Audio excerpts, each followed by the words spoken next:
जय हिंद दोस्तों, मैं आपका दोस्त जय स्वागत करता हूं आप सबका आपके अपने चैनल पर इस पीवाईक्यू की सीरीज पर। अगर आपने इस वीडियो को क्लिक किया है तो इसका मतलब आप यूपीएससी की प्रिपरेशन कर रहे हैं। अगर आप यूपीएससी की प्रिपरेशन कर रहे हैं तो आपको ये भी पता है पीवाईक्यू कितना महत्वपूर्ण है। इस सीरीज में हमने 2011 से 2024 तक के पीवाईक्यू करने का निश्चय किया है। हिस्ट्री के ऑलरेडी पीवाईक्यू कंप्लीट हो चुके हैं। आर्ट एंड कल्चर अलग, एंशिएंट अलग, मिडेवल अलग, मॉडर्न अलग। वीडियो प्लेलिस्ट बनी हुई है। अब हम जियोग्राफी के पीवाईक्यू कर रहे हैं। इसके भी 2-3 वीडियो बन चुके हैं। तो आप डिस्क्रिप्शन बॉक्स में जाएंगे या कमेंट सेक्शन में जाएंगे, पिन है वहाँ पर लिंक, आप वहाँ से प्लेलिस्ट सेव कर लीजिए। जब कुछ पढ़ने का मन ना हो, प्लेलिस्ट चालू कर लीजिए और बस लेते हुए देखते रहिए। क्योंकि पीवाईक्यू आप जितनी टाइम्स लगाएंगे उतने टाइम्स बहुत महत्वपूर्ण चीज़ें आपकी रिवाइज हो जाएंगी। ठीक है, तो बिना समय गवाए चलते हैं आज के अपने टॉपिक पे। आज हमें क्या करना है? आज हमें पढ़ना है विश्व का भूगोल। इसका मतलब भारत का भूगोल ऑलरेडी कंप्लीट हो चुका है, बहुत अच्छी तरीके से हो रहा है। ठीक है, तो विश्व का भूगोल में भी पहला टॉपिक है ब्रह्मांड एवं सौरमंडल। आपने एनसीईआरटी जो मैंने कराई है, प्लेलिस्ट बनी है उसकी भी, उसमें 6th क्लास में पहला चैप्टर यही था। चलिए पढ़ते हैं पहला क्वेश्चन। 2024 में आया हुआ, जल वाष्प के संदर्भ में निम्नलिखित में से कौन सा कथन सही है? तो जो मैं कर रहा हूँ वही आपको करना है, जो हाईलाइट कर रहा हूँ, जो अंडरलाइन कर रहा हूँ। अब सही है को मैंने ब्रैकेट में बंद किया क्योंकि कई बार यहाँ पर क्वेश्चन सही नहीं है पूछ लेता है और हम फ्लो में पढ़ते चले जाते हैं और गलत कराते हैं क्वेश्चन। तो सही है या नहीं है उसको सर्किल कर लोगे तो हैबिचुअल हो जाओगे आप। एग्जाम में ये सब बातें याद नहीं होती, हमें हैबिचुअल होना पड़ता है कि जैसे सही है हुआ। आप देखना मेरे हर क्वेश्चन में वो सर्किल अपने आप बन जाएगा, क्योंकि मैंने कम से कम 25 बार पीवाईक्यू देखे हैं। आपको इत्तेफाक लग रहा होगा 25 बार थोड़ी सर ज़्यादा बोल रहे हो, ऐसा नहीं है।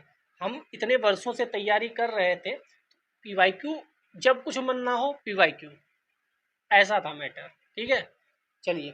तो जलवाष्प के संदर्भ में निम्नलिखित में से कौन सा कथन सही है? नंबर 1, यह एक गैस है जिसकी मात्रा ऊंचाई के साथ घटती है। दूसरा कह रहा है ध्रुवों पर इसका प्रतिशत अधिकतम होता है। तो पहली बात तो हमें ये पता है, कॉन्सेप्ट एनसीईआरटी का ही क्वेश्चन है ये। यह गैस एक गैस है जिसकी मात्रा ऊंचाई के साथ घटती जाती है। तो हम ऊपर जाएंगे तो जलवाष्प कम होते जाएंगे, क्या ये सही है? दूसरा, ध्रुवों पर इसका प्रतिशत अधिकतम होता है। क्यों ध्रुवों पर अधिकतम होगा? ध्रुवों पर तो बर्फ जमी होती है, तो बर्फ से क्या इवापोरेशन हो पाएगा? या बर्फ की जो ध्रुवों पर है ऐसे बना होता है अर्थ, ध्रुवों पर इसकी ऊंचाई कम होती है, यहाँ इसकी ऊंचाई ज़्यादा होती है। यहाँ का मतलब विषुवत रेखा पर ज़्यादा ऊंचाई है, तो क्या ऊंचाई ज़्यादा होगी तो जलवाष्प ऊपर तक जाएंगे। तो ये सब कॉन्सेप्ट आप पढ़ेंगे एनसीईआरटी में। तो इसका ए सही है, केवल एक, दूसरा वाला गलत है। क्यों गलत है अभी पढ़ लेते हैं इसका एक्सप्लेनेशन। जलवाष्प जल का गैसीय रूप है, पृथ्वी की सबसे प्रचुर ग्रीन हाउस गैस है, सबसे प्रचुर ग्रीन हाउस गैस है। ये अगली बार के लिए एग्जाम में आ सकता है। वायुमंडल की जलवाष्प का 99% हिस्सा क्षोभ मंडल में होता है। तो क्षोभ मंडल हमें पता है कितनी ऊंचाई तक होता है। क्षोभ मंडल जो है वह पृथ्वी से अगर हम देखें तो विषुवत रेखा पर देखें तो कितना 18, और अगर ध्रुवों पर देखें तो 8। अगर हम मोटा मोटा ले लें तो 13 किलोमीटर लिखा हुआ है एनसीईआरटी में। ठीक, तो क्षोभ मंडल का इतना हिस्सा है और इतने में ही 99% जलवाष्प पाए जाते हैं। यानी इसके ऊपर जाएंगे तो जलवाष्प धीरे धीरे खत्म हो जाएंगे। तो ऊंचाई के साथ मात्रा घटती जाती है, यस घटती जाती है। दूसरा कह रहा था ध्रुवों पर इसका प्रतिशत, तो देख लेते हैं। ऊंचाई के साथ जलवाष्प की मात्रा तेजी से घटती है, ये कथन सही है। दूसरा कह रहा है जलवाष्प की सांद्रता अक्षांशीय स्थिति यानी उत्तर से दक्षिण के साथ बदलती रहती है। इसकी मात्रा उष्ण कटिबंधीय क्षेत्रों के ऊपर सबसे अधिक होती है।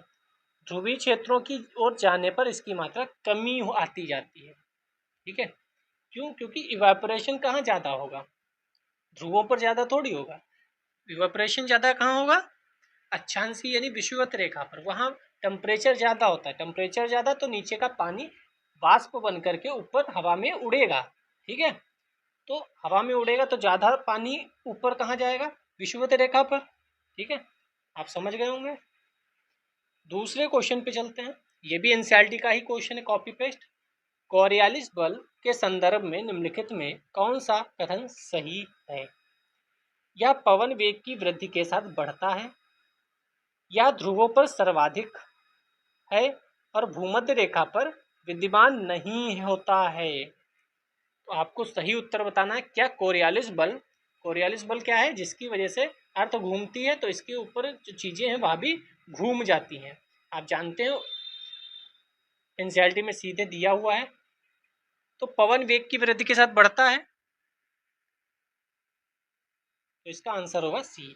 पवन वेग के साथ बढ़ता है, क्योंकि वेग पवन बढ़ेगी, हवा बढ़ेगी तो इसको भी बढ़ाएगी। दूसरा, ध्रुवों पर सर्वाधिक होता है और भूमध्य रेखा पर विद्यमान नहीं होता। ये सीधे कॉपी पेस्ट की गई है एनसीईआरटी की लाइन दोनों, ठीक है। पृथ्वी का अपने अक्ष पर घूर्णन पवनों की दिशा को प्रभावित करता है। इसका नाम फ्रांसीसी गणितज्ञ और इंजीनियर, वो हमें नाम याद रखने की कोई आवश्यकता नहीं है, 19वीं शताब्दी की शुरुआत में पहली बार इसका गणितीय वर्णन किया था। या उत्तरी गोलार्ध में पवन को दाईं ओर, ये ध्यान रखना है, उत्तरी गोलार्ध में पवन को, अगर इधर की ओर पवन चल रही है तो इसका दाईं ओर किधर होगा? इधर होगा, ये इधर मुड़ जाएगी, ठीक है। दक्षिणी गोलार्ध में इसी तरह बाईं ओर मुड़ जाती है। जब पवनों का वेग अधिक होता है तब विक्षेपण भी अधिक होता है। कोरियालिस बल अक्षांशों के कोण के समानुपाती में बढ़ता है। यह बल ध्रुवों पर सर्वाधिक, भूमध्य रेखा पर अनुपस्थित होता है। ये फिर से फैक्ट आ सकता है, तो आप इसको याद कर लें। भूमध्य रेखा पर कोरियालिस बल शून्य होता है और सब पवनें समदाब रेखाओं के समरूप कोण पर बहती हैं, अतः निम्न दाब क्षेत्र और अधिक गहन की बजाय पूरित हो जाता है। यही कारण है विषुवत वृत्त के निकट उष्णकटिबंधीय चक्रवात नहीं बनते। यहाँ से कथन कारण का क्वेश्चन अगली बार बन सकता है इस पैराग्राफ से, ठीक है, तो आप याद रखिएगा। नेक्स्ट क्वेश्चन पे चलते हैं। प्रत्येक वर्ष 21 जून को निम्नलिखित में से किस अक्षांश या किन अक्षांशों पर 12 घंटे से अधिक समय तक सूर्य का प्रकाश विद्यमान रहता है? यानी पहले तो आपको पता होना चाहिए 21 जून को जो सन है वो कहाँ होगा। तो 21 जून को सन होगा अपना कर्क रेखा पर, ठीक है। तो जब यहाँ सूर्य होगा तो 12 घंटे कहाँ कहाँ नहीं होगा, पहले तो ये देखो। क्या मकर रेखा पे 12 घंटे होगा? नहीं, वो तो नीचे है मकर रेखा, इसको कट कर दो। इसको कट किया तो हम इसको कट कर दिए। फिर उत्तर ध्रुवी आर्कटिक वृत्त पे क्या 12 घंटे से ज़्यादा होगा? यस होगा, चौथा सही है, क्योंकि यहाँ तो 12 घंटे दिन होता ही है जब गर्मियाँ होती हैं उत्तर भारत में। तो उत्तर भारत का मतलब उत्तर गोलार्ध में, भारत में, या आप बात करें तो जितना भी उत्तर गोलार्ध का क्षेत्र है उस समय। कर्क रेखा पे तो लाइन ही है तो वहाँ तो होगा ही होगा।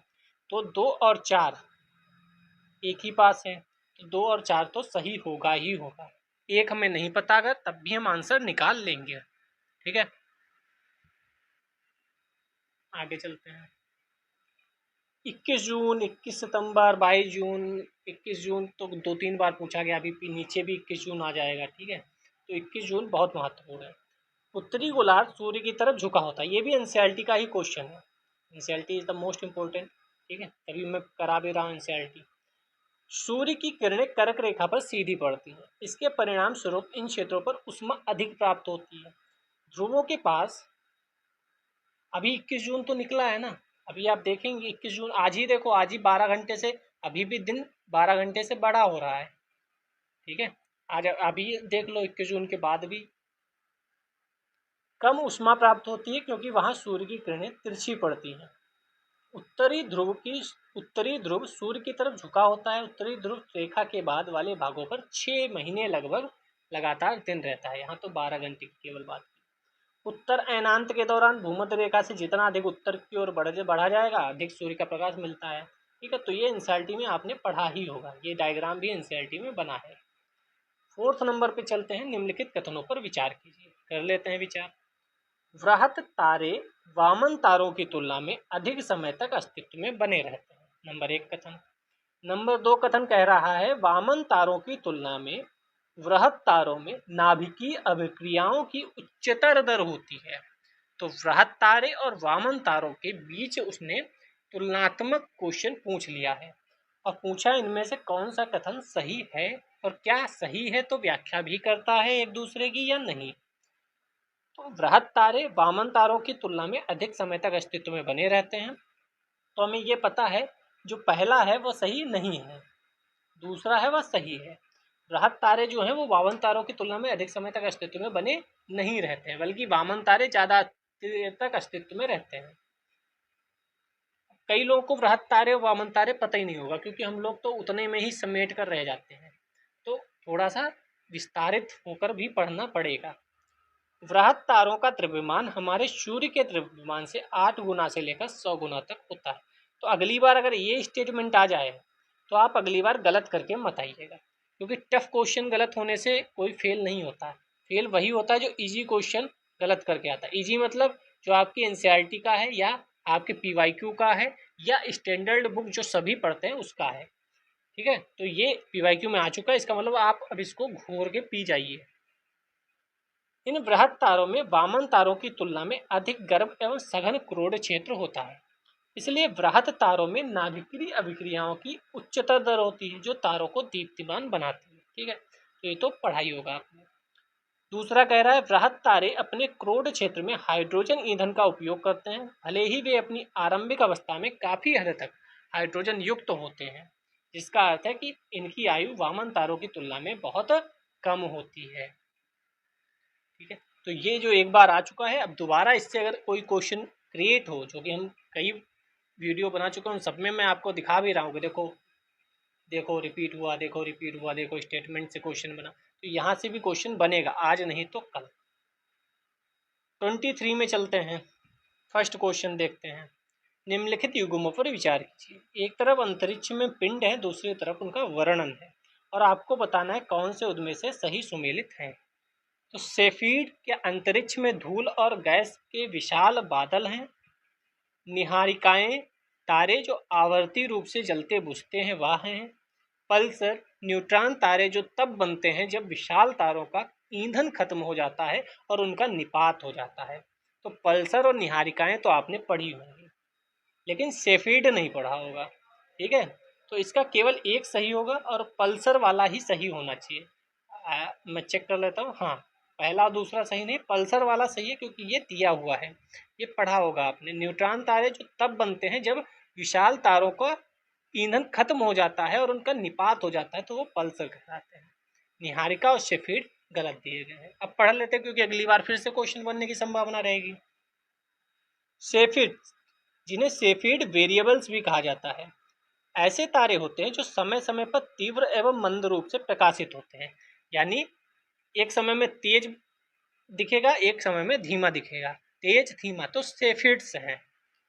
इस विशेषता के कारण इन्हें लाखों प्रकाश वर्ष दूर ब्रह्मांडीय मानदंड के रूप में उपयोग किया जाता है। ठीक है, नेक्स्ट है निहारिकाएं। निहारिकाएं क्या हैं? अंतरिक्ष में धूल एवं गैस का विशाल बादल है। कुछ निहारिकाएं एक से अधिक नेबुला, एक मृत तारे के विस्फोट से निकली गैस और धूल के माध्यम से बनते हैं, जैसे कि सुपरनोवा। तो निहारिकाएं हो गया।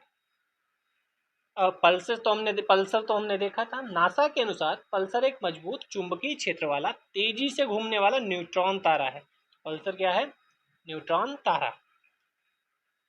पल्सर एक विशाल तारे का ईंधन खत्म होने, अपने ही वजन के नीचे ढहने और सुपरनोवा के रूप में विस्फोट होने का परिणाम है। 2022 में चलते हैं। अब देखो वेरिएशन देखो, 2024 में 4 क्वेश्चन पूछे गए इस टॉपिक से। 2024 का हमने किया, 4 क्वेश्चन पूछे गए थे। फिर देखो 2023 में एक क्वेश्चन पूछ लिया गया।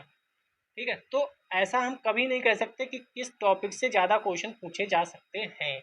कभी किसी टॉपिक से ज़्यादा पूछे जाएंगे तो कभी किसी टॉपिक से एक भी नहीं पूछा जाएगा। ठीक है, तो ऐसा जो लोग कहते हैं ना इसको ज़्यादा पढ़ो, उस सिलेबस को कम करो, नहीं, सिलेबस पूरा कंप्लीट करो, उसके बाद आप PYQ पे फोकस हो जाओ कि किस क्षेत्र से हमें ज़्यादा फोकस करना है। ठीक है, 2022 का पहला क्वेश्चन, ये क्वेश्चन देखते ही मेरे आंखों के सामने अंधेरा छा गया था कि भाई क्या कहना चाहते हो। और ये 2022 में था, 2023, 24, 25 का तो कहीं नहीं क्या क्वेश्चन जो पूछे गए हैं।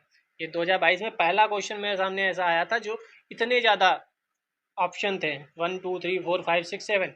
ठीक है, यदि कोई मुख्य सौर तूफान पृथ्वी पर पहुंचता है तो पृथ्वी पर निम्नलिखित में कौन से संभव प्रभाव होंगे। GPS और नेविगेशन प्रणालियां विफल हो सकती हैं। नंबर 2, विषुवतीय क्षेत्रों में सुनामियां आ सकती हैं। नंबर 3, बिजली ग्रिड क्षतिग्रस्त हो सकते हैं। नंबर 4, पृथ्वी के अधिकांश हिस्से पर तीव्र ध्रुवीय ज्योतियां घटित हो सकती हैं। नंबर 5, ग्रह के अधिकांश हिस्से पर दावाग्नियां घटित हो सकती हैं। नंबर 6, उपग्रहों की कक्षाएं विक्षुब्ध हो सकती हैं। नंबर 7, ध्रुवीय क्षेत्रों के ऊपर से उड़ते हुए वायुयान का लघु तरंग रेडियो संचार बाधित हो सकता है। कौन सा सही उत्तर है? तो इसमें सी वाला सही उत्तर था, 1 3 4 6 7। अब हम इसको टैकल कैसे करते हैं?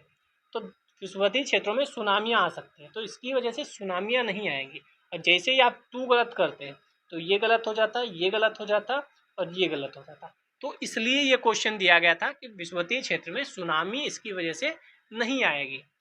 लेकिन अब मैंने तो पढ़ा नहीं था पहले, क्योंकि अपन तो सेल्फ स्टडी कर रहे थे, कोई कोर्स था नहीं फाउंडेशन कोर्स जो हमें पता होता। तो बात को समझ में आया कि सौर प्रजाल क्या है, ऑरोरा इसे बोलते हैं। बहुत सुंदर है, आप गूगल पे डाल के देखिएगा, बहुत सुंदर दृश्य दिखता है। बात को मैंने भी चेक किया। ठीक है, तो 10 मई 2022 को सूर्य ने एक मजबूत सौर तूफान सौर प्रजाल उत्सर्जित किया। 2022 10 मई को किया और 2022 जून में ये पेपर हुआ था। 2022 का पेपर जून में हुआ था, शायद 26 जून था आई थिंक। ठीक है, तो 10 मई को हुआ ये और जून में पेपर में पूछ लिया गया। देख रहे हो आप, शायद 26 जून को ही पेपर था, 26 जून या 27 जून। ठीक है, तो EDT पर सुबह 9:55 बजे चरम पर था। नासा की सोलर डायनेमिक्स ऑब्जर्वेटरी जो लगातार सूर्य की स्थिति का अवलोकन करती है ने इस घटना का एक छवि कैप्चर की। सौर प्रज्वला ऊर्जा के शक्तिशाली विस्फोट हैं। रात के आकाश में अक्सर तूफानों को सुंदर ज्योति के रूप में देखा जा सकता है, लेकिन पृथ्वी पर बिजली के ग्रिडों और नेविगेशन सिस्टम को क्षतिग्रस्त कर सकते हैं। सूर्य की सतह से एक विशाल सौर तूफान उत्पन्न हुआ जिसने एक तीव्र चुंबकीय तूफान उत्पन्न करते हुए रेडियो तरंगों बिजली प्रणालियों को बाधित किया। ठीक है, ऐसे इसमें है, आप गूगल पे डालिएगा पोलर ऑरोरा ऐसे कुछ बोलते हैं, इसको देखिएगा, बहुत सुंदर दृश्य दिखता है। दूसरा क्वेश्चन देखते हैं, उत्तरी गोलार्ध में वर्ष का सबसे लंबा दिन आमतौर पर कब होता है? तो ये सबसे सिंपल क्वेश्चन था, हमें पता है 21 जून होता है। ठीक है, 21 जून पे दूसरा क्वेश्चन पूछ लिया गया था कुछ दिन बाद। तो जून का पहला पखवाड़ा नहीं, दूसरा पखवाड़ा, पखवाड़ा का मतलब होता है 15 दिन। ठीक है, 15 दिन, तो 21 जून यानी दिन जून सबसे लंबा दिन उत्तर भारत का, सॉरी बार बार भारत आ रहा है, उत्तर गोलार्ध का 21 जून। 2021 में चलते हैं, पहला क्वेश्चन, खगोलीय दूरियां प्रकाश वर्ष में मापे जाने का कारण निम्नलिखित में से कौन है? जो दूरी होती है वो प्रकाश वर्ष में क्यों नापते हैं? क्या तारकीय पिंडों के बीच की दूरियां परिवर्तित नहीं होती इसलिए? क्या तारकीय पिंडों का गुरुत्व परिवर्तित नहीं होता इसलिए? या प्रकाश सदैव सीधी रेखा में यात्रा करता है इसलिए? या प्रकाश की स्पीड सदैव एक समान होती है इसलिए? तो प्रकाश की गति हमेशा एक समान होती है, 3.8 इंटू 10 की पावर, आप कमेंट सेक्शन में बताइएगा। हालांकि इन्होंने 3 लाख किलोमीटर पर सेकंड वाला आंसर दे दिया है। ठीक है, तो ये तो सिंपल सा क्वेश्चन आ गया। नेक्स्ट चलते हैं, 2012 में प्रवेश करते हैं। पहला क्वेश्चन आपके सामने, वैज्ञानिक निम्नलिखित में से किन परिघटना या परिघटनाओं को ब्रह्मांड के निरंतर विस्तारण के साक्ष्य के रूप में उद्धृत करते हैं? फिर एनसीईआरटी हमें याद आएगी कि विस्तारित हो रहा है ब्रह्मांड हमेशा। ये किन बातों से पता चलता है, किन घटनाओं से हमें पता चल रहा है कि हमारा ब्रह्मांड विस्तारित हो रहा है? नंबर 1, अंतरिक्ष में सूक्ष्म तरंगों की उपस्थिति का पता चलता। दूसरा, अंतरिक्ष में रेड शिफ्ट परिघटना का अवलोकन। नंबर 3, अंतरिक्ष में क्षुद्र ग्रहों की गति। नंबर 4, अंतरिक्ष में सुपरनोवा विस्फोट का होना। तो कौन सा सही उत्तर इनमें से होगा? तो हमें पता है ए वाला आंसर सही है, यानी 1 और 2 ऐसी चीजें हैं जिनसे हमें पता चलता है कि ब्रह्मांड विस्तारित हो रहा है, अभी उसका विस्तार हो रहा है। तीसरा और चौथा से कोई लेना देना नहीं है, सुपरनोवा विस्फोट से कोई लेना देना नहीं, क्षुद्र गति से, क्षुद्र ग्रहों की गति से कोई लेना देना नहीं। पढ़ लेते हैं क्योंकि इस पे क्वेश्चन फिर से बन सकता है। ब्रह्मांड के निरंतर विस्तारण के साक्ष्य जुटाने में एडविन हब्बल का योगदान उल्लेखनीय है। आप एनसीईआरटी में पढ़ेंगे तो हब्बल साहब का वहां पर आपको नाम मिल जाएगा। ब्रह्मांड के निरंतर विस्तारण के साक्ष्य के रूप में अंतरिक्ष में सूक्ष्म तरंगों की उपस्थिति का पता चलना, अंतरिक्ष में रेडशिफ्ट परिघटना का अवलोकन, आधुनिक अध्ययनों में सुपरनोवा का अंतरिक्ष में विस्फोट होना भी ब्रह्मांड के विस्तार के साक्ष्य के रूप में माना जा सकता है। लेकिन उपरोक्त विकल्प में 1 to 4 उपलब्ध ही नहीं है, तो हम जो ज़्यादा करीब आंसर है वो कौन सा है? 1 और 2 ही है, तो हम 1 और 2 लगाकर आएंगे, ठीक है, क्योंकि उसमें पूछा जाता है सबसे सटीक आंसर कौन सा होगा। चलिए दूसरा क्वेश्चन पढ़ लेते हैं। ये भी बहुत आसान क्वेश्चन है, 2012 में हम प्रवेश कर चुके हैं। आप यहाँ देखो, आप यहाँ पर देखो 2021 से 2012, यानी बीच में क्वेश्चन ही नहीं आए। 13, 14, 15, 16, 17, 18, 19, 20 इस टॉपिक से। और फिर 2023 में कितने क्वेश्चन, 2024 में कितने आ गए थे? अभी हमने देखे 4 क्वेश्चन। तो अगर कोई क्वेश्चन टॉपिक से नहीं आ रहा है तो इसका मतलब वो कभी नहीं आएगा, ऐसा नहीं है। कभी भी उठा के 15 क्वेश्चन डाल देंगे, ले जाओ। आप ये नहीं कह सकते भाई 15 क्यों डाल दिए। हमने एग्रीकल्चर वाला किया था, उसमें एक साल में 8 क्वेश्चन आए थे, इसी जियोग्राफी वाले सेगमेंट में। पिछला वीडियो देखेंगे आप, 2 वीडियो पीछे। तो कई बार किसी भी सेगमेंट से मतलब भर के क्वेश्चन आ जाते हैं, ठीक है। एक व्यक्ति काली अंधेरी रात में रेगिस्तान में अकेला खड़ा था। उसे अपने गांव जाना था, वहां से पूर्व से 5 किलोमीटर की दूरी पर था। उसके पास दिशा ज्ञान के लिए कोई यंत्र नहीं था। उसने ध्रुव तारे को पहचान लिया। अब उसको गांव पहुंचने के लिए निम्नलिखित में से कौन सा मार्ग अपनाना अधिकतम सुविधाजनक है? तो एक व्यक्ति काली अंधेरी रात में रेगिस्तान में अकेला खड़ा था, उसे अपने गाँव जाना था, वहाँ से पूर्व में 5 किलोमीटर की दूरी पर था। पूर्व का मतलब हम इधर लेते हैं, इसका मतलब गाँव इधर था, वो व्यक्ति यहाँ पर खड़ा था। उत्तर कहाँ है? उत्तर ऊपर होगी। तो अब उसे कहाँ जाना है? ध्रुव तारे से, ध्रुव तारे की दिशा में चलें? नहीं, तब तो ऊपर पहुँच जाएगा। ध्रुव तारे से विपरीत दिशा में चलें तब तो दक्षिण पहुँच जाएगा। ध्रुव तारे को अपनी बाईं ओर रखकर चले, यस, अपने बाईं ओर रखकर चलेगा, तब वह जब इधर जाएगा तो उसका बाईं ओर इधर साइड में होगा। ऐसे भी क्वेश्चन पूछ लेता है। अब आदमी रेगिस्तान में ही खो जाएगा, भाई रेगिस्तान में क्या होगा? अरे भाई रेगिस्तान की जगह वो उत्तर प्रदेश दे दे, लखनऊ दे दे, मुरादाबाद दे दे, वो बेंगलुरु दे दे, वो बिहार दे दे, वो केरल दे दे, तिरुवनंतपुरम दे दे, मदुरई दे दे, कुछ भी दे दे, कोई दिक्कत नहीं है। एक तो उसने कहानी देखो कैसे बनाई कि एक व्यक्ति काली अंधेरी रात में रेगिस्तान में अकेला खड़ा था। आधे लोग तो यही सोचने लगेंगे ये कौन सी स्टोरी है।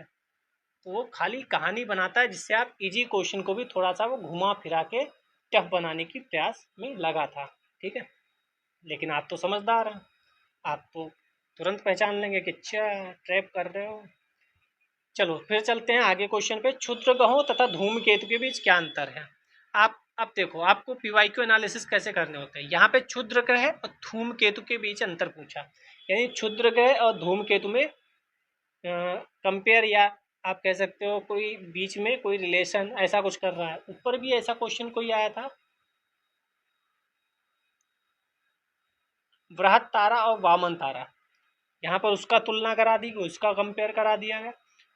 तो ऐसे अगर कोई 2-3 चीज़ें ऐसी हैं, जैसे बुध शुक्र में तुलना करा देगा, तो तुलनात्मक क्वेश्चन भी कई बार आ जाते हैं। जैसे स्थायी बंदोबस्त और रैयतवाड़ी बंदोबस्त, वहाँ से क्वेश्चन पूछने की प्रवृत्ति रही है। महलवारी बंदोबस्त आया था ना क्वेश्चन। तो कंपेयर वाले क्वेश्चन अगर 2 चीज़ें ऐसी हैं, जैसे बौद्ध धर्म जैन धर्म, हमने इतिहास में पढ़ा था, वो बौद्ध धर्म का चीज़ जैन धर्म में लिख देगा, जैन धर्म की चीज़ें बौद्ध धर्म में लिख देगा।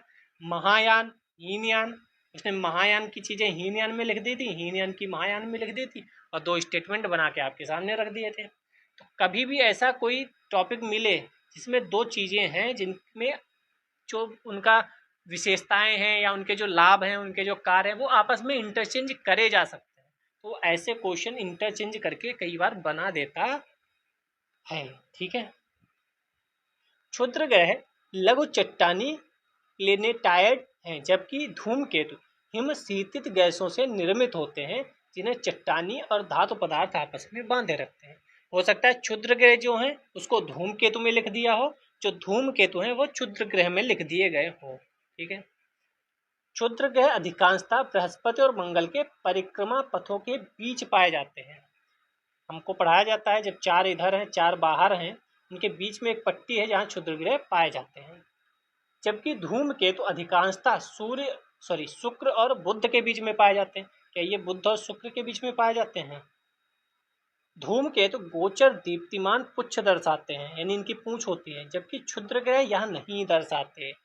अब आपको बताना है कौन सा इसमें से गलत है, नहीं सही है। तो ये ध्यान रखिएगा, कई बार गलत है पूछ देगा और हम फ्लो में पढ़ते चले जाएंगे, और एक क्वेश्चन का मतलब होता है जीवन पूरा इधर से उधर घूम जाता है। चलिए हम आंसर देखते हैं। बी आंसर होगा 1 और 3 सही है, यानी दूसरा गलत है। जो बृहस्पति मंगल वाला तो सही है, लेकिन शुक्र और बुध के बीच जो धूमकेतु को बिठा दिया उसने, वो गलत बिठा दिया, उसे नहीं बिठाना चाहिए था। आंसर देख लेते हैं। क्षुद्र ग्रह सूर्य के परिता परिक्रमा करने वाला एक छोटा निष्क्रिय एवं चट्टानी पिंड होता है। तो क्षुद्र ग्रह क्या है ये भी देख लो, वामन तारा पिछली बार देख लिया था ऊपर वाले क्वेश्चन में। धूमकेतु छोटा पिंड होता है जिसमें चट्टानों धूलकणों आदि के साथ कैसे पाई जाती हैं, तो धूमकेतु में दोनों समझ में आ गए। सूर्य की ऊर्जा से यह हिम वाष्पीकृत हो जाता है जिससे पुच्छ जैसी संरचना का निर्माण होता है। क्षुद्र ग्रह अधिकांशतः मंगल एवं बृहस्पति की कक्षा के मध्य पाए जाते हैं। एक वर्ड पे फोकस करिएगा, गलत, अधिकांशतः, सभी नहीं बोला है उसने। क्षुद्र ग्रह सभी मंगल एवं बृहस्पति के कक्षा के मध्य पाए जाते नहीं, अधिकांशतः क्षुद्र ग्रह वहां पाए जाते हैं, यानी और भी जगह क्षुद्र ग्रह मिल सकते हैं।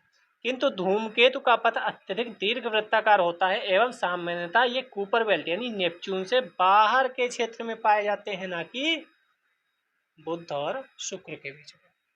अगर बुध और शुक्र के बीच में पाए जाते होते तो जब आप ये पढ़ते हैं कि बृहस्पति और मंगल के बीच में धूमकेतु हैं, तो यहाँ पर भी आप पढ़ते ना कहीं कि जब ये पढ़ाया जाता कि क्षुद्र ग्रह कहाँ है, तो आपको ये भी पढ़ाया जाता कि धूमकेतु कहाँ है। धूमकेतु आपको जीवन में नहीं पढ़ाया गया, इसका मतलब आपको ये दिमाग लगा लेना चाहिए था ये ऑप्शन गलत है। तो कई बार ऐसे क्वेश्चन सही होते हैं, लेकिन इसके लिए आपको पूरा पढ़ना पड़ेगा। कुछ लोग ऐसा कह देते हैं कि नहीं पढ़ना, ऐसे कर लो वैसे कर लो, नहीं, पढ़ाई आवश्यक है, उसके बाद आप ये सब दिमाग चला सकते हैं। जैसे हेली धूमकेतु जिसका परिक्रमण काल 76 वर्ष है, अपना अधिकांश समय सूर्य एवं प्लूटो के बीच कूपर बेल्ट में बिताता है। हेली धूमकेतु प्रति 76 वर्ष के बाद दिखाई देते हैं। पिछली बार 1986 में देखा गया था, अब 2062 में दिखेगा। आप लोग देखना जरूर 2062 में। ठीक है। याद क्या रखना है, याद रखना है इस कूपर बेल्ट को। अगली बार कूपर बेल्ट से क्वेश्चन बनेगा। कूपर बेल्ट क्या होती है, तो नेपच्यून से बाहर का जो क्षेत्र है उसे कूपर बेल्ट बोलते हैं। आपका भी दिमाग कह रहा होगा सर बना तो सकता है कूपर बेल्ट से क्वेश्चन। ठीक है। अब चलते हैं, अगला अपना सेगमेंट है भू आकृतिक विज्ञान। हमने ये सौर मंडल और ब्रह्मांड वाला पढ़ लिया, अब भू आकृतिक विज्ञान पढ़ना है। 2024 में आया पहला क्वेश्चन देखते हैं। निम्नलिखित पर विचार कीजिए, कर लेते हैं विचार। ज्वाल, खंडाश्मी, राख और धूल, नाइट्रोजन यौगिक, सल्फर यौगिक, कितने हैं जिनका उद्गार ज्वालामुखी से होता है? कितने हैं जो ज्वालामुखी से निकलते हैं? केवल एक, केवल दो, सभी? तो इसमें अधिकतर क्वेश्चन क्या होना चाहिए, तो इसका आंसर होगा सभी चार। ये चारों चीज़ें ज्वालामुखी से निकलती हैं। ठीक है, पढ़ लेते हैं थोड़ा, क्योंकि दोबारा भी क्वेश्चन पूछा जा सकता है। ज्वालामुखी तो इम्पोर्टेंट है, ज्वालामुखी हो गया, भूकंप हो गया, ये सब महत्वपूर्ण है। ज्वालामुखी खतरा किसी भी संभावित खतरनाक ज्वालामुखी प्रक्रिया को संदर्भित करता है जो मानव जीवन, आजीविका या बुनियादी ढांचे को क्षति पहुंचाने के जोखिम में डालता है। ज्वालामुखी के आसपास के क्षेत्र लावा प्रवाह या ज्वलखंडाश्मी प्रवाह, लहर, भूस्खलन या मलबे का हिमस्खलन आदि से प्रभावित होता है। ज्वालामुखी गतिविधि से अन्य खतरे भी उत्पन्न हो जाते हैं जो ज्वालामुखी से दूर स्थित क्षेत्रों को प्रभावित कर सकते हैं, जैसे भस्मपात या टेफ्रा या गैस का उत्सर्जन। कई गैसें भी निकलती हैं। अब नीचे से कोई खतरनाक गैस निकली तो भी वह कहीं ना कहीं फैल जाएगी ना, क्योंकि अब नीचे क्या क्या है ये एग्जैक्ट नहीं पता है हम लोगों को। हम लोगों ने सोचा है, आपने एनसीईआरटी की क्लास में पढ़ा होगा प्रत्यक्ष और अप्रत्यक्ष कि नीचे अर्थ के अंदर क्या है। ये प्रत्यक्ष तरीकों से भी हमने देखा है, अप्रत्यक्ष हम खुदाई कर ही नहीं पाए अभी बहुत ज़्यादा। 10 किलोमीटर 12 किलोमीटर तक खुदाई कर पाए हैं। कई बार कहा भी जाता है हम अंतरिक्ष में पृथ्वी के बाहर तो बहुत दूर तक जा चुके हैं, लेकिन पृथ्वी के अंदर अभी बहुत कम जा चुके हैं। ठीक है, पृथ्वी के अंदर के बारे में एग्जैक्ट हमें चीज़ें नहीं पता, तो कोई गैस का उत्सर्जन हो जाए जो बहुत खतरनाक हो, दिक्कत हो सकती है। ज्वालामुखी उद्गार के दौरान 99% जलवाष्प होता है। आप देखिए कितना ज़्यादा जलवाष्प होता है, नीचे से जलवाष्प भी निकलता है। कार्बन डाइऑक्साइड, सल्फर डाइऑक्साइड ये भी निकलते हैं। शेष 1% हाइड्रोजन सल्फाइड, यानी 99% में ये तीनों हैं, जलवाष्प, कार्बन डाइऑक्साइड और सल्फर डाइऑक्साइड। 1% में क्या क्या है, हाइड्रोजन सल्फाइड है, carbon monoxide, hydrogen chloride, hydrogen fluoride, अन्य छोटी गैस है। तो आपको ये समझ में अब आ गया होगा, अगर आपने मेरे इतने वीडियो मैंने कराए हैं PYQ के सारे देखे होंगे तो अब आप खुद दिमाग लगाने लगे होंगे कि सर यहाँ से क्वेश्चन बनेगा। आज नहीं तो कल, कल नहीं तो परसों यहाँ से क्वेश्चन बनेगा, क्योंकि ये 99% जलवाष्प है। जो भी आपको पढ़ के ये लगे अरे या अचानक ऐसा लगे अच्छा इंटरेस्टिंग है, तो वहाँ से क्वेश्चन पूछने की संभावना रहती है। ठीक है। ज्वालामुखी प्रत्यक्ष तौर पर नाइट्रोजन के उपयोगी रूप निष्कर्षित नहीं करते हैं। उद्गार के दौरान होने वाली तीव्र गतिविधि से आकाशीय विद्युत गिरने की संभावना हो सकती है। ठीक है। ज्वालामुखी प्रत्यक्ष तौर पर नाइट्रोजन के उपयोगी रूप से निष्कर्षित नहीं करते। उद्गार के दौरान होने वाली तीव्र गतिविधि से आकाशीय विद्युत गिरने की संभावना हो सकती है। ये आकाशीय विद्युत वायु में नाइट्रोजन अणुओं को विघटित कर देते हैं, जिससे नाइट्रोजन परमाणु अन्य तत्वों के साथ मिलकर उपयोगी नाइट्रोजन यौगिक बनाते हैं। प्रत्यक्ष रूप से तो नहीं, लेकिन हाँ कहीं ना कहीं ज्वालामुखी उद्गारों में ये उत्पाद मिल जरूर हमें जाता है। ठीक, नेक्स्ट चलते हैं। दूसरा क्वेश्चन, एक तरफ क्षेत्र दिए गए हैं, एक तरफ पर्वत श्रृंखला दी गई है, एक तरफ पर्वत का प्रकार दिया गया। यूपीएससी को लगता है जो व्यक्ति आ रहा है वो बहुत ज़्यादा समझदार है, तो हम थोड़े से टफ क्वेश्चन बनाते हैं। ठीक है, आप इसी में 5 मिनट उलझे रहो, इससे आपका समय बर्बाद हो। और सब कुछ प्रीलिम्स में समय का मैनेजमेंट है, आपका ज्ञान कितना है फर्क नहीं पड़ता, मैनेजमेंट देखो समय का क्या है। तो क्या मध्य एशिया क्षेत्र में वास्यस पर्वत है जो कि वलित पर्वत है? यूरोप में क्या आल्प्स है और भ्रंसोत यानी ब्लॉक पर्वत है? उत्तर अमेरिका में ऑपलेशियन है, क्या वो वलित पर्वत है? दक्षिण अमेरिका में एंडीज है, क्या वह वलित पर्वत है? तो इसमें सही सुमेलित कौन से हैं बताने हैं, तो केवल 2 ऐसे हैं जो सही सुमेलित हैं। कौन कौन से हैं? एक तो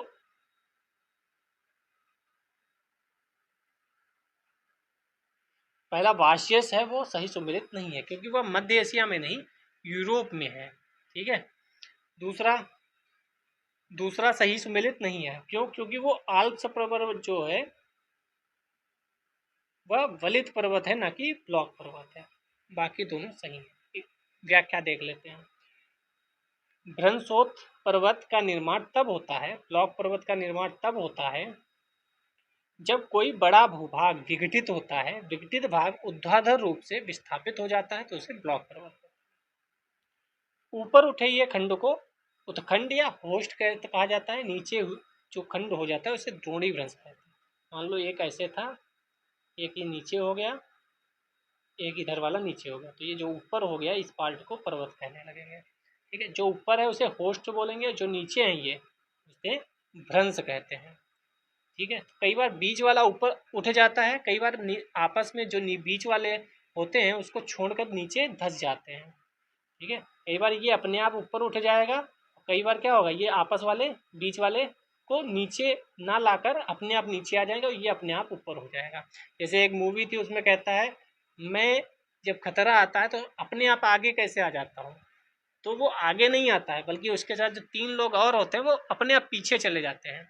तो ये पर्वत के आसपास का क्षेत्र अपने आप नीचे हो जाए या ये पर्वत अपने आप ऊपर हो जाए, तो दोनों कंडीशन में ब्लॉक पर्वत बन सकता है। यूरोप में राइन नदी और वास्यस पर्वत ऐसी पर्वत श्रृंखला प्रणालियों के उदाहरण हैं। ठीक है, हिमालय पर्वत और यूरोप में आल्प्स दोनों वलित पर्वत हैं, युवा वलित पर्वत। हिमालय अभी फॉर्मेशन चल ही रहा है, बन ही रहा है हिमालय। उत्तरी अमेरिका में ऑपलेशियन और रूस में यूराल पर्वत गोलाकार आकृति वाले कम उन्नतांश वाले हैं। तो ये भी आपको याद रखना है, गोलाकार आकृति और कम उन्नतांश। इंडीज विश्व की सबसे लंबी पर्वत श्रृंखला है। इस बार इंडीज 2025 यूपीएससी प्रीलिम्स में पूछा गया है, सिंपल क्वेश्चन पूछा गया था, लेकिन वही है कि इतना प्रेशर होता है आदमी के अंदर कि वो समझ ही नहीं पाता, उसे लगता है बहुत टफ पेपर आया होगा और इस चक्कर में इजी क्वेश्चन भी गलत कराता है। वे दक्षिण अमेरिका के पश्चिमी तट के साथ विस्तृत है। तो यही तो क्वेश्चन पूछा गया था आपकी बार। यहाँ नजका प्लेट दक्षिण अमेरिका प्लेट की नीचे की ओर बढ़ रही है। इंडीज ज़्यादातर दक्षिणी अमेरिका प्लेट की चट्टानों में से वलित हुए हैं। ये 2024 में क्वेश्चन पूछा गया था, इसी का स्टेटमेंट उठा के इंडीज पे क्वेश्चन बना दिया। अतः केवल 2 युग्म सही सुमेलित हैं। उत्तरी अमेरिका ऑपलेशियन वलित पर्वत है, दक्षिण अमेरिका में इंडीज जो है वह वलित पर्वत है। ठीक है, 2023 का पहला क्वेश्चन देखते हैं।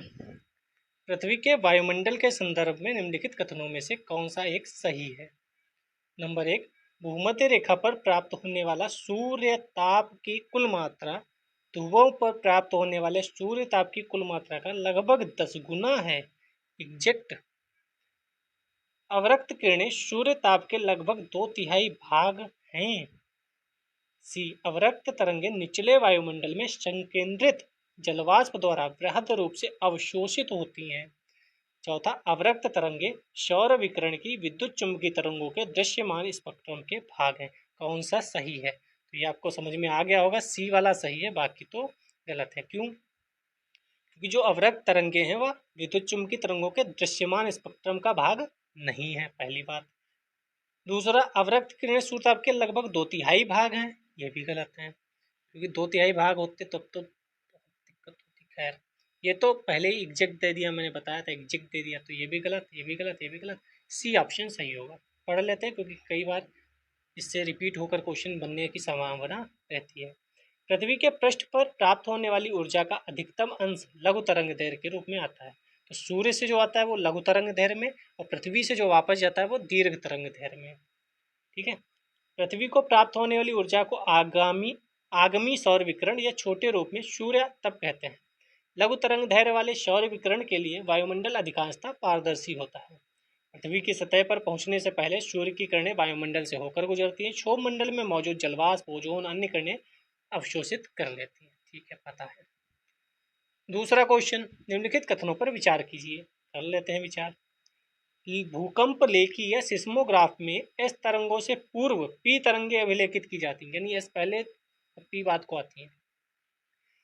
दूसरा कह रहा है पी तरंगों में अलग अलग कण तरंग प्रसार की दिशा में आगे पीछे कंपन करते हैं, जबकि एस तरंगों में कण तरंग प्रसार की दिशा के समकोणीय के ऊपर नीचे कंपन करते हैं। कौन सा सही है? तो हमें पता है सी, दोनों इसमें से सही हैं। जो एस तरंगे हैं वो पहले आ जाती हैं पी तरंगों से, और जो दूसरा है कि पी तरंगों में तरंग प्रसार की दिशा में आगे पीछे कंपन करते हैं, जबकि एस तरंगों में समकोणीय। ये भी एनसीईआरटी का पूरा दिया गया है। भूकंप के दौरान 2 मुख्य प्रकार की कंपन तरंगें पृथ्वी से होकर गुजरती हैं। प्राथमिक तरंगें पी सबसे तेजी से गमन करती हैं और सिस्मोग्राफ पर सबसे पहले दर्ज की जाती हैं। द्वितीय तरंगें या एस की पी की तुलना में धीमी गति से गमन करती हैं। ठीक है, या मैंने उल्टा बता दिया, पी तरंगे पहले आती हैं, एस तरंगे बाद को। पी तरंगे पहले अभिलेखित की जाती हैं। ठीक, पी एस से याद रखो। ठीक है, चूंकि एस तरंगों का आयाम पी तरंगों की तुलना में अधिक होता है, इसलिए इन दोनों को सिस्मोग्राफ पर आसानी से दर्ज किया जाता है। आप बताओ, एस तरंगे क्या सॉलिड लिक्विड दोनों में चल सकती हैं या नहीं? जो एस तरंगे हैं वो, पी तरंगे तो दोनों में चलती ही हैं। भूकंपी पी तरंगों को संपीड़ित या अनुदैर्घ्य तरंगे कहते हैं। ये भी ध्यान रखिएगा, पी को अनुदैर्घ्य तरंगे कहते हैं, ठीक है, और एस को अनुप्रस्थ तरंगे कहते हैं। ये ध्वनि तरंगों की तरह चलती हैं। ये यहाँ पर आप देखेंगे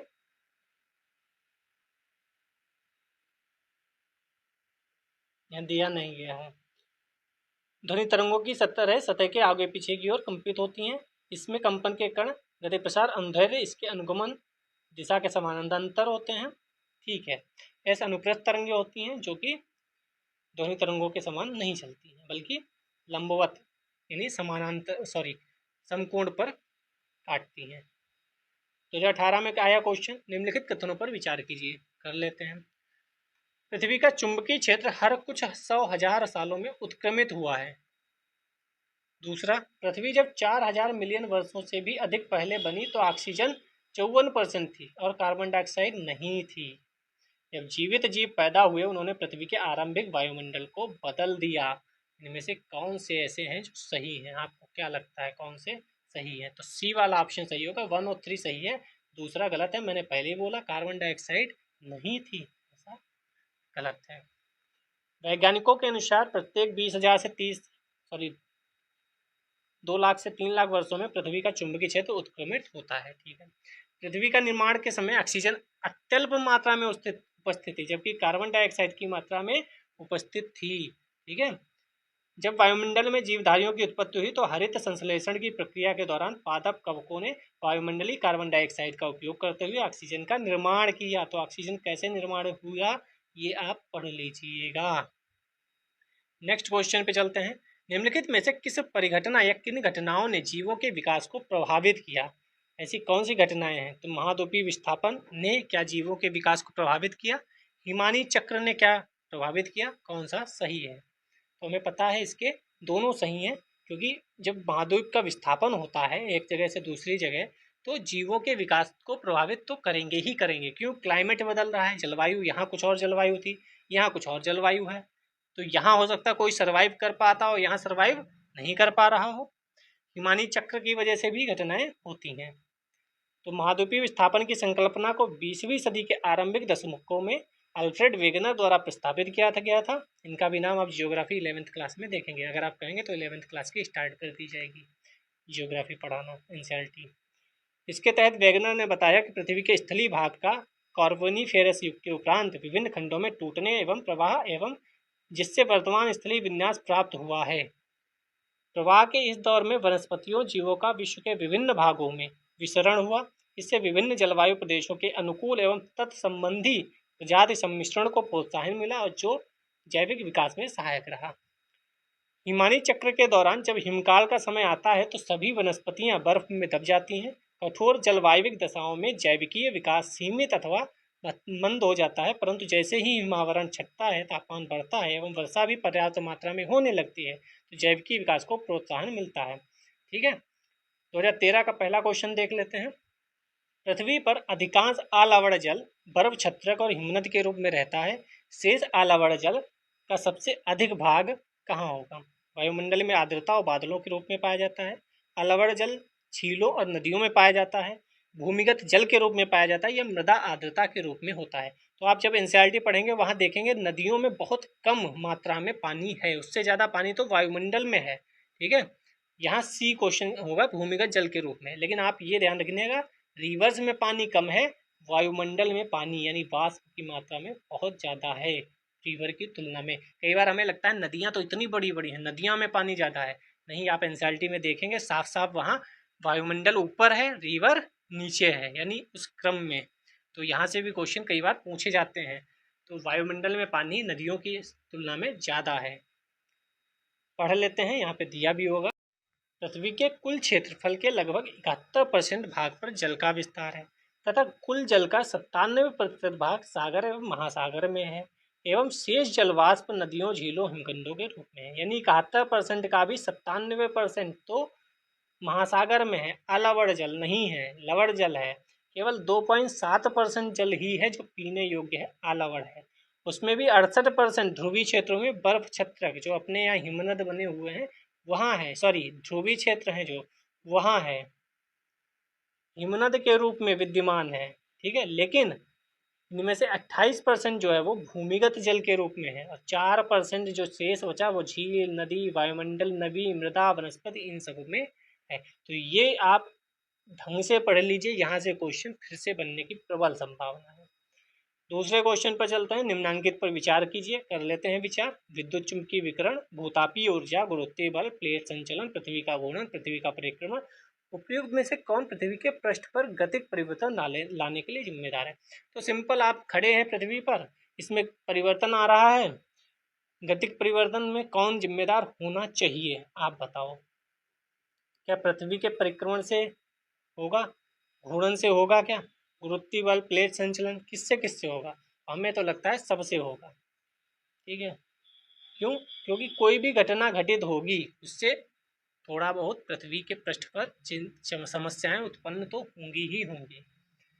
सूर्य से प्राप्त विद्युत चुम्बकीय विकिरण पृथ्वी पर ऊर्जा का प्रमुख स्रोत है। भौतिक रासायनिक संपन्न होती है। वर्षा, पिघलना और से वही सूर्य की उससे होता है। अपक्षय अपरदन के लिए भी यही जिम्मेदार है। गुरुत्व बल के कारण भूस्खलन होता है।